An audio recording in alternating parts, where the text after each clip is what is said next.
Victoria's government has unveiled a long-awaited roadmap out of lockdown, which shows a gradual easing of restrictions for those who are vaccinated.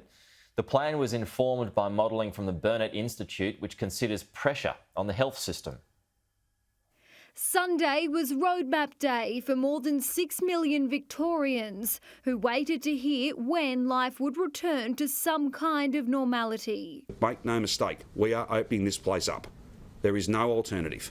There is a gateway here. It will be challenging, but we must pass through it. We cannot have a perpetual suppression of this virus. Phase A will begin in exactly 1 week when 80% of the state is forecast to have had their first dose of a COVID vaccine.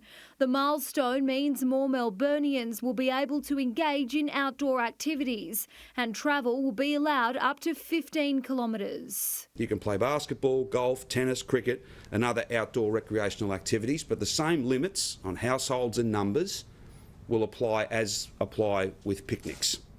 Schools will then become the priority. Year 12s will return to class in time for their exams, followed by preps Year 1 and Year 2s, with a staggered return to classrooms for all other year levels from October 26. The plan appears to be full of if, buts and maybes, and the plans to get kids back to school appears to be very, very long. At this stage, 70% of Victorians will be double dosed, ending Melbourne's lockdown and controversial curfew.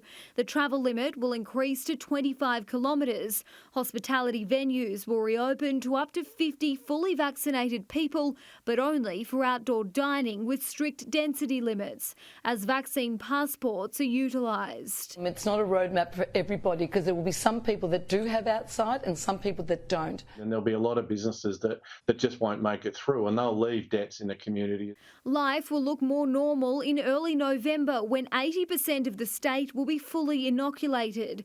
Interstate travel will be allowed as the city and regions come under the same rules. 10 people can gather at a home, 30 outdoors if they've been given the jab. We have to call time on this. When we get to 80 plus, that's as good as it's going to get. Indoor dining will be permitted. Entertainment venues can host 150 vaccinated people indoors and 500 outdoors. Retail will reopen under the 4 square metre rule and masks will only be needed inside. Christmas Day is the light at the end of the tunnel for Victorians. Families will be able to gather in groups of 30, but for those who are separated by state borders, reunion remains uncertain. Getting people to travel between Sydney and Melbourne is not at the top of my list. It's not. I long for the day when that is the most important thing for me to consider. Also left off the roadmap a plan for major events, but the Premier is hopeful the Melbourne Cup will go ahead, although it's unclear whether there'll be crowds. I want to get to 80% by Melbourne Cup Day. That'd be a great signal to the world, great signal to the rest of the country that Victoria's open. 507 new local infections were recorded on Sunday as the state's healthcare system prepares for cases to climb into the thousands by late October. Julia Bradley, Sky News, Melbourne.